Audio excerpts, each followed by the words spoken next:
Good to see everyone on this Memorial Day weekend. We're flying through the book of Exodus, not taking on every single passage in this second book of the Bible, but many of them. And so we find ourselves in Exodus chapter 32 tonight. And I want to start off by sharing some aspects of things that we've seen in our culture that are kind of hopefully shocking to you. One is the rash of suicides in the American culture that happened after the 1929, 1987, and 2008 crashes on Wall Street. They saw the spike in the number of people in particular whose lives depended on the financial systems of our country, many of them just giving up hope on life and committing suicide. The statistics on that are kind of surprising. Another statistic I was looking up this week is the fact that in 2014, 15 million people in the United States got cosmetic plastic surgery. I'll give you a guess as to what the top plastic surgery was in America. Yeah, you got it. Yeah. Not a nose job. All right. I'll leave it at that. You can fill in the blanks. I was in at the block party on Monday night. I was in here, and a couple came in and wanted to receive prayer and just kind of talk to Caitlin and I. And so we took them in the room right here, and I sat and I listened to them talk about her sister in St. Louis who is having some serious health issues. And she said, point blank, if she doesn't make it, I don't even want to live. This is a believer. And her sister's a believer. So they both believe that they're going to spend eternity together on the other side of death here, but yet she doesn't even want to go on if her sister passes from these current illnesses. Now, when I've kind of talked about these three stories, I wonder if any of your mental images, if you're painting any pictures in your mind of this scene, if we could put it up here, if we could put the scene with yeah, there it is. There's the golden calf from the Ten Commandments. Moses was played by Charlton Heston. You've seen the movie, right? Yeah, all the revelry it's called. This is the only opportunity I'm going to have to say the word revelry. And so I didn't know what it meant until this week.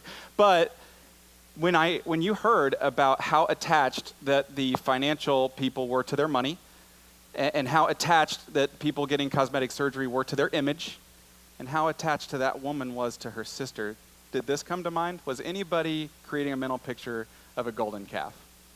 Probably not, right? You weren't. This is a very famous story in Exodus 32, where Moses is up on the hill for too long, 40 days, and everybody gives up on this Moses and his God, and they take all of their jewelry. We're going to read about the whole text here in a second, and they fashion themselves this golden calf to worship instead. What I'm going to propose to you, and this could be kind of dangerous for some of us, it was for me, and it will be for me again tonight. The things that your heart is most attached to, the things that captivate you, the things that elevate themselves above the place of God in your life are a golden calf. We can look back 2,000 years on the ancient Israelites and point fingers and say, how could they ever do that? And in our hearts and minds, we do it all the time. Our message tonight is about idolatry. And if I would have started off my message by saying, we're going to talk about idolatry tonight, I'm sure everybody would have got your legal pads out, right? Because it's an exciting topic. But it is a hugely important topic. One of the themes, and there aren't many of them, that runs throughout the whole of Scripture is idolatry. If we look back in Exodus chapter 20, which we've looked at the last couple of weeks, we know that the first two commandments are about idolatry. You shall serve no other gods before me. You shall worship no other gods. You shall not make any carven images of other gods or any idols in the air, on the sea, on the earth. You're not worshiping anything but me. The first two commandments. So God is making this very, very, very clear. I want to read through the story. It's 24 verses, so a lot of text that we're going to be reading, but I want to encourage you to dial in and focus in and pay attention. It's a narrative, so it's a little easier to follow than some scripture, but this is where the Israelites fashioned the golden calf. Let's see how the story goes.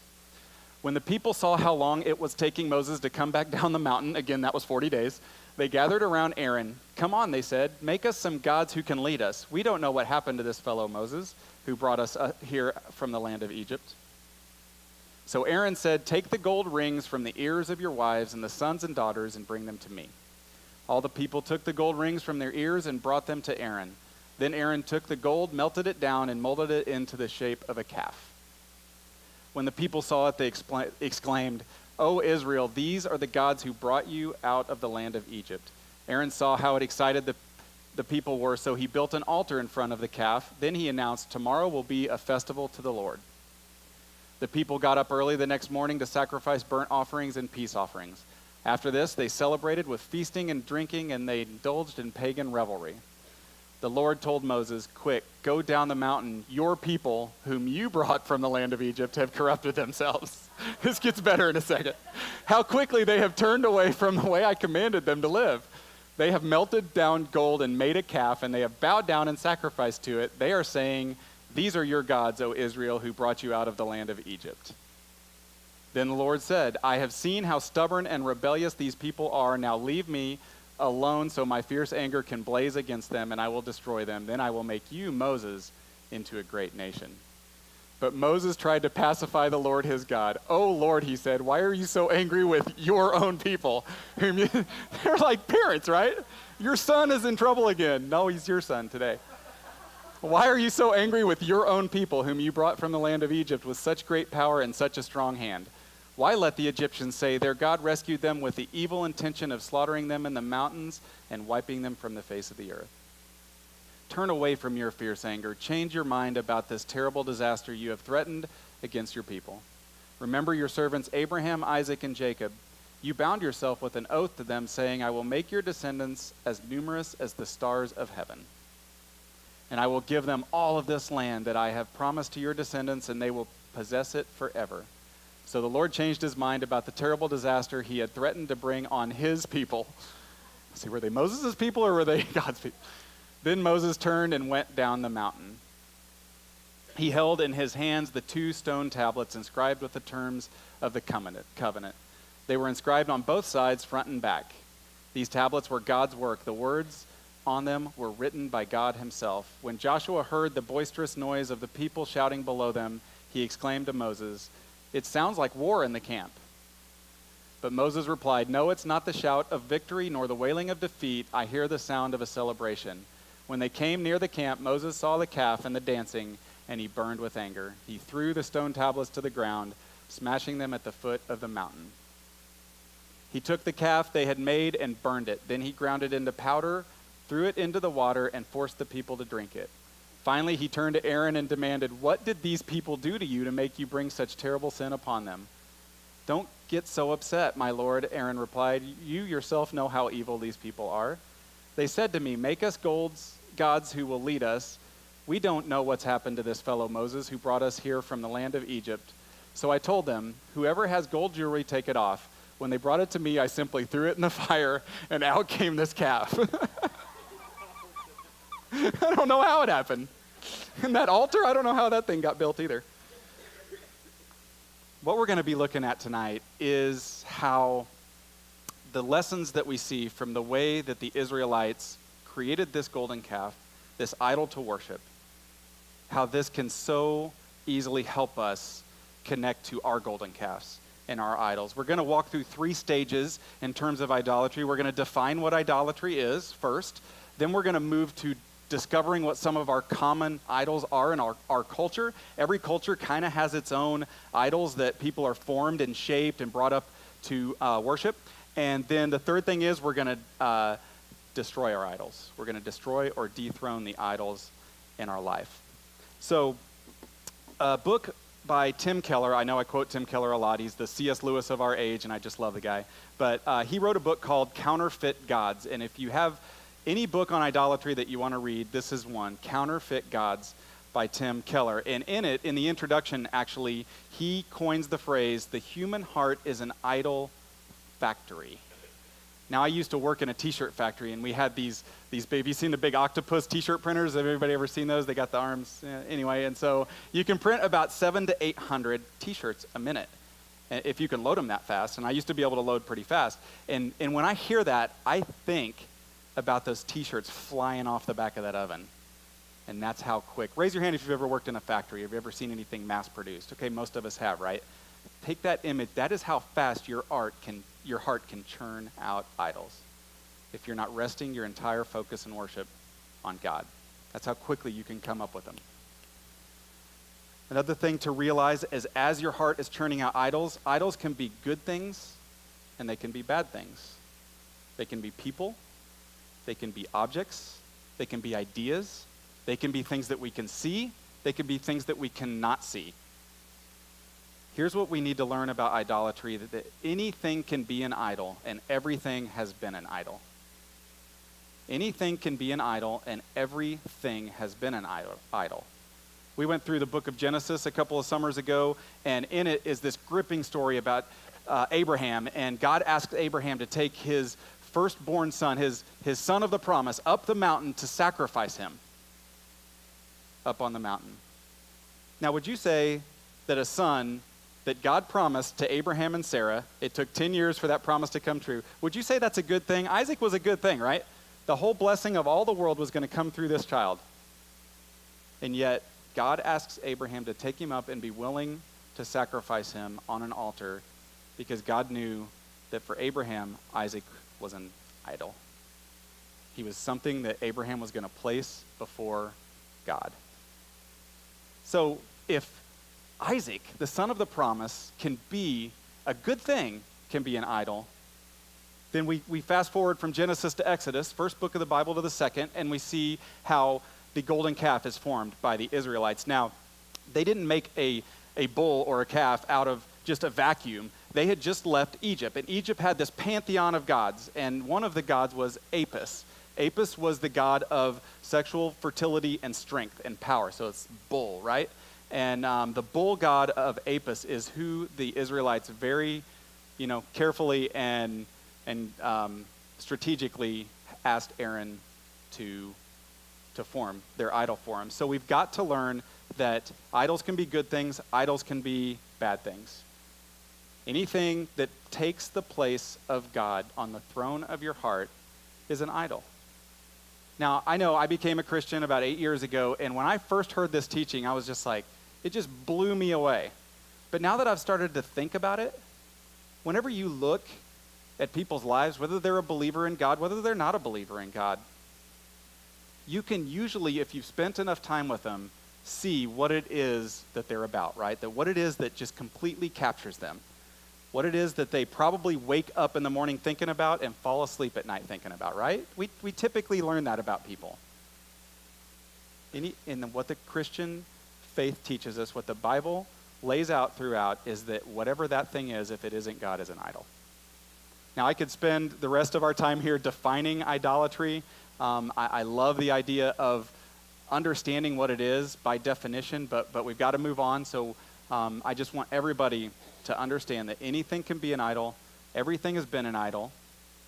An idol can be a good thing, a bad thing, something you can see, something you can't see, an idea. Really, it can be anything because we are made to worship. Every one of us was created by God and designed to worship. You are hardwired for it. You long to have something that gives you meaning and purpose, that you connect at a deep level with. That's worship. Every single one of us. So now that we've defined idolatry, let's kind of move and get a little bit more uncomfortable and look at discovering what some of the common idols are in our culture. And there's about 10. I'm going to breeze through these under three categories. First common idol category in our culture are personal idols. The first being money and success. So if money and success is an idol for you, then you're caught up with achievement. You either want just the financial security that comes with money, or you want maybe the status and the image that you get from having money or being part of a certain career or climbing the corporate, whatever it might be. Success and money could very well be an idol for you. The second thing is romance and sex. This is something in our modern day American culture that is, well, just raise your hand if you're on Facebook. Oh my gosh, right? Somebody's either just completely falling in love and this person has just answered every question that they have in life and they're perfect and it's Mr. or Mrs. Right, or that person 3 months later or somebody else is in a devastating, horrible breakup and their life is over and devastated, right? And in complete shambles. This is the process that we see played out on social media now, but what it's exposing is that for a lot of people in America, you can't just date Jesus. You can't. You can't be alone. It's called codependency in, a lot of circles, and I'm not against that word, but we call it idolatry here. It's putting a relationship, a person, in the place of God. It's quite simply what it is. So call it what you want, but it's an idol, romance and sex. The kind of Jerry Maguire scene I love so much, and he comes in the room and all the man-haters are there, and they're looking at Jerry and they're upset with him for breaking her heart, and he does the "you complete me," right? Caitlin, you complete me. No, she doesn't. Only God does that. That's the point. Romance and sex might be an idol for you. Third thing, children and family. This was the woman that I talked to on Monday night who wouldn't even want to live if she loses her sister. We see this with hover parenting. That happens a lot. Helicopter parenting, that parent that gets so involved in their child's life that maybe even their relationship with their spouse suffers, or their job suffers, or just other things start to fall back behind, including God, to a child, or just placing the family above our relationship with God. So those are, you see this whenever couples will divorce after the kids go off to school. So there's been this 20 to 25 years where both just completely lived for the kids, and then they go off to school, and it's like, what do you want to do? I don't know. What do you want to do? Let's call the kids. So this can be a very common idol. Second set of common idols in our culture are religious idols. And truth and doctrine is one. We run into this a lot at Church at the Center. People that are de-churched or kind of bouncing around looking for churches like to come out new churches, like Church at the Center. And so I can't tell you how many times after a gathering that I've sat and I've gotten the grilling, okay, well, what translation do you use? What's your predestination doctrine? What do you believe about the spiritual gifts? How about the rapture? When is God coming? What is your end times theology? I'm just like, whoa, easy, pistol. Do you want to get to know anybody around here? This is the person, and you might know this person, that is just always concerned with what the church is doing wrong. Hypercritical. They have truth. They've figured out their entire theology, and if you haven't, then they're going to set yours straight. This is that person. And if you're in the room, I'm sorry. I don't mean to step on toes, but we're going through the list. So, and the second is gifts and popularity. So for people like myself who are leading and up on stage, this is a very common one. Just liking to be told that you're doing a good job, or seeing people come to faith, and then, yeah, that was me, and my gifting, and it's my. Do you ever hear people any leaders talk about their church? This is my church. Or people who have a management job somewhere. Well, these are my people. Well, no, they're God's people. You've been given the opportunity to manage them, okay? You're a steward. You don't own anything. And so, but that's one that hits me pretty hard, because I can get into that idea of popularity and wanting to be liked. Another one under religious idols is righteousness and devotion. This is whenever you're super proud of how much of the Bible you've read lately, how good your prayer life is blossoming, how much you're serving in the church, how many people's lives and these are all good things. Again, good things can be idols, but righteousness and devotion can become an idol when that is what your faith is about, is how righteous you're becoming. This will happen in today's age. It happened when Jesus was here. Jesus was God teaching everyone, including the Pharisees who didn't like Jesus. And in one place in John chapter 5, he says, you know what?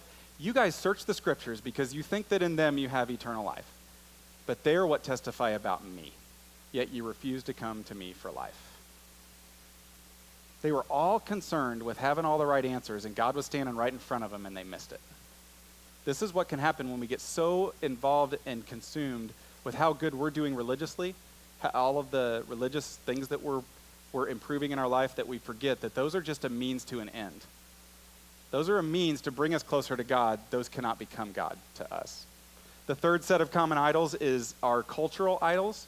And so this has become a big deal over the past 200 or 300 years. During the Enlightenment, Rene Descartes coined the phrase, I think, therefore I am. I think, therefore I am. And so there's been this kind of forming over the past 200 to 300 years in the Western world that if we could just educate enough people, if we could just understand enough things scientifically, if we could just put, every bit of things that we know about the world all in this package and make sure everybody knows that, then we're not going to have all of these issues that we have in society with, hate and murder and dictatorships and war and famine and abject poverty and all these things. We'll do away with that if we could just educate enough people. Well, a couple centuries have gone by, and the world has never been more educated than it is now. We have never been more scientifically knowledgeable as we are now. We have never been as technologically advanced as we are now, and look around you. How's the world doing? Because the problem never was what we couldn't reason through. The problem always was that we are quick, far too quick, to put idols on the place of our hearts before God. That's the problem. Information is a good thing. Knowledge, reason, scientific exploration, all those are technology. It's all fine. There's nothing wrong with it. But it cannot cure your heart. It can't sit on the throne of your heart. It can't provide you the ultimate meaning and purpose in your life. It will never do that. The next thing is individualism and consumerism. This has found it a new height in all of human history in our current America. And so here's what this is. What boiled things down to is, if you are an American now, everything in society is a menu for you. Everything is set up for you to consume. Electronically, shopping, even relationships, really. It's just, your mind is formed now to just be alone when you want to be alone and consume what you want to consume. And that can be an idol. I might propose to you that the golden calf of 2016 in America is the smartphone or the device. The thing that separates us from a healthy relationship with God and others, I would say universally in our day, has become the smartphone, has become the technological device that separates us from God and others. And then image and beauty, we talked about cosmetic surgery, but just the amount of time that we take in putting ourselves together. Now, if you're in a relationship, even if you're not in a relationship, and you put some care into looking presentable when you came here tonight, thank you. Okay, I'm not talking about just a normal amount of caring what you look like, but there's this obsession that can come over us. Just an inordinate amount of time and money and resources that we put into our image, our physical beauty. And the Bible talks about this in the Old and New Testament. So image and beauty might be an idol for you. And then the last thing, politics and causes. You know that we've come to a place where if somebody's presidential candidate in particular doesn't win, they're going to move to Canada or something. I'm leaving the country if Donald Trump or Hillary Clinton gets elected. It's just this whole, the whole world's going to come to an end if my candidate, if my political cause, if whatever action that I'm behind, maybe it's a state, initiative, but you see people just get so involved with that it becomes an idol. So I've gone through 10 common idols in our culture, but how do we find out which one of those is an idol for us? Well, it's easy. There's 4 very intrusive and exposing questions that you can walk through to help us identify our idols. And the first one is, we're going to have time later to just sit in these, and you're going to have time to meditate on them and have God speak to you through them. But just to get them taught now, what do you most often dream about? The answer to that question could lead you to an idol. What do you most where does in default, when you're not taking on a task, where does your mind drift to? Just naturally. Could be an idol. What do you fear the most? So not your dreams, but your nightmares. What do you fear the most? If you fear it so much that you would be beyond despairing, you would be devastated. Your life would essentially be over. Then you've probably found an idol. What if you lost it would make life hardly worth living? And then what is it that has control over you? This is where, we've got a great culture of recovery here and addiction. This is where that would come in. What has control over you? If you can't stop doing something except worship God, then you found an idol. So what has control over you? That can be a person also, or it can be a substance. So again, we're going to have, these are on the back of your change card, if you guys have this around. We're going to be looking at these 4 questions, and you're going to have time to sit in those a little later on. So now that we've discovered, what do we do with them? We're going to discover a little later on. But what do we do when we have found an idol? It's been exposed. There it is on the table. Here's our golden calf. What do we do? Well, first thing we have to do is realize that there's this phenomenon that I call idol swapping. And idol swapping is where people have an idol and they go ahead and they dethrone or destroy that one and they just pick up another one. This is the person that quits smoking and gains about 60 pounds because they traded food for cigarettes, right? We know this one. This is the person whose marriage is failing and they just turn to the kids. It's all about the kids at this point because that I can't get that relationship repaired. This is the leave drugs and controlled substances behind, and it's all about recovery, sobriety. If I could just be sober, sobriety, sobriety, sobriety, sobriety.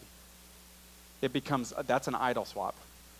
If you're a believer, you were made by God to be set free from anything that separates you from him, anything that separates you from thriving completely in life. And I've got good news for you. It's more than sobriety. Sobriety is a good thing. Really is. But you see this a lot of times in recovery that isn't Christ-centered or God-focused. And it's basically taking the idol of drugs and trading it with the idol of sobriety and recovery, which can easily become an idol. You see that person that now loses a relationship and they weren't caring much about their health and nutrition, and all of a sudden they're in the gym all the time, now that they're single. So what I'm talking about here is idol swapping. And so you've got to be very, very careful not to fall susceptible to idol swapping. When we destroy or dethrone an idol tonight, we want to replace it with God.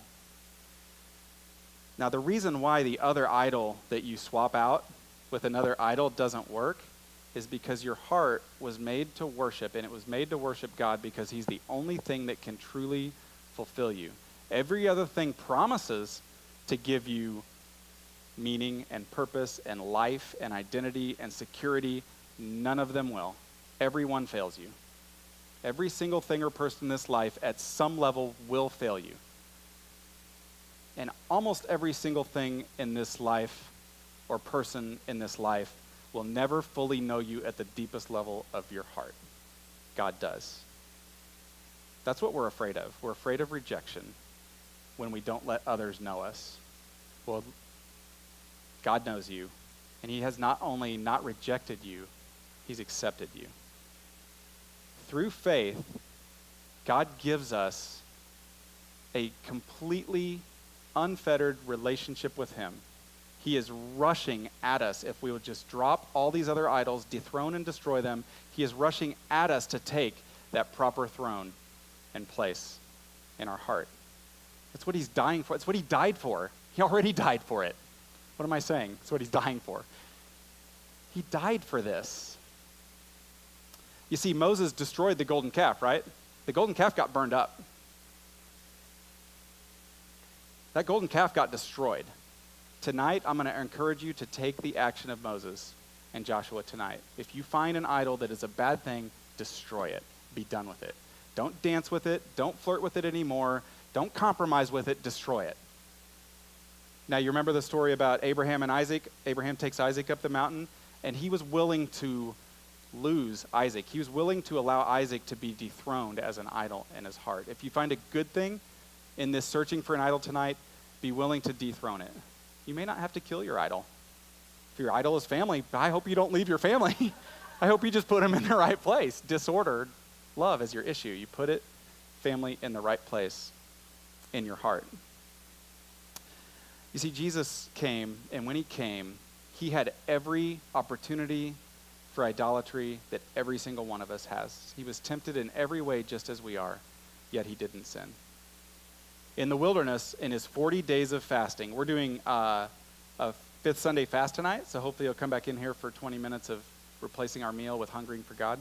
But Jesus didn't eat for 40 days and 40 nights, and at the end of that, Satan came to him and offered him up idols, essentially. Offered him all of the nations of the world. So there's the money, there's the success, there's the, consumerism. There's a lot of those idols that Jesus was offered up by Satan. He was also offered up the idol of meeting his own personal fleshly needs with making the stone into bread. And at that, the third temptation of Satan, Jesus said, "Depart from me, for it is written, you shall worship the Lord your God, and him only shall you serve." Do you know a Jesus that was willing to give up every and any idol that was thrown at him in his over 30 years on this planet? That he was just as potentially weak to fall to them as you were. Every single one of us has fallen to idolatry. Jesus was God in flesh, come to have no idols, to worship God perfectly, to go to the cross, to die a substitutionary death for you and me, and then be raised so that we can put our idols to death, so that we can put the good things in our life in order and the bad things in our life out. This is the opportunity that you and I have tonight, if we will see idolatry for what it is. That we'll see the love of God through the sacrificial act of Christ. We can have, just like that golden calf was melted, you can have your heart melted by that kind of love. No one has ever loved you like that. I promise. And it'll melt your heart if you'll allow it. So, what I want to do is I want to ask everybody to find one of these change cards. And I'm going to do something a little risky in a worship service. This isn't very common. I'm going to give us all a couple of minutes, 2 to 3 minutes. And as you're doing this, I want you to be gut and heart level honest with yourself. Please be honest with yourself. Was Aaron honest? Remember? Yeah, well, we threw the gold in there and out came this calf. That's what most of us do with our idols. We kind of change the story a little. Well, it doesn't have that much control over me. No, be honest. Aaron, blame shifted. Aaron wasn't completely honest with what had really happened. Please, I want to encourage you to be honest with who your idol are, what they really are. Allow them to be exposed. And in Christian history, over the centuries, there are stories of corporate or church-wide confession that brings the power and the presence of God down into a place of worship. The stories are pretty incredible. I've read a few, and it's awesome. The most recent one was from Indiana. I don't have time to tell the story. Here's what I'm going to ask you to do. If you are brave enough, I want to invite you, if you come up with what your idol is in this next 2 to 3 minutes of prayer, I want to encourage you to call it out. If it's image, call out image. If it's family, call out family. If it's addiction, just whatever it is. If enough of us are willing to do that, if enough of us are willing in community to be boldly honest with each other about what our idols have been or what they are, we might see a real movement of God. And that's what you'll need to help remove the idols from the throne of your heart. So again, just one word over the next 2 or 3 minutes. Would you take this time and I guess allow me to pray as we enter into this time. God, as we look at these areas in our heart, as we look at the idols that have taken your place in our heart, I pray that you would help us to be honest. Pray that you would help us to not feel condemned or guilty or ashamed in any way. Just help us to dethrone the good things and destroy the bad things that are there. Help us to understand that only you can completely and fully fulfill us and forgive us. God, over this next couple minutes, would you do an incredible work in this room and in our hearts? In Jesus' name, amen.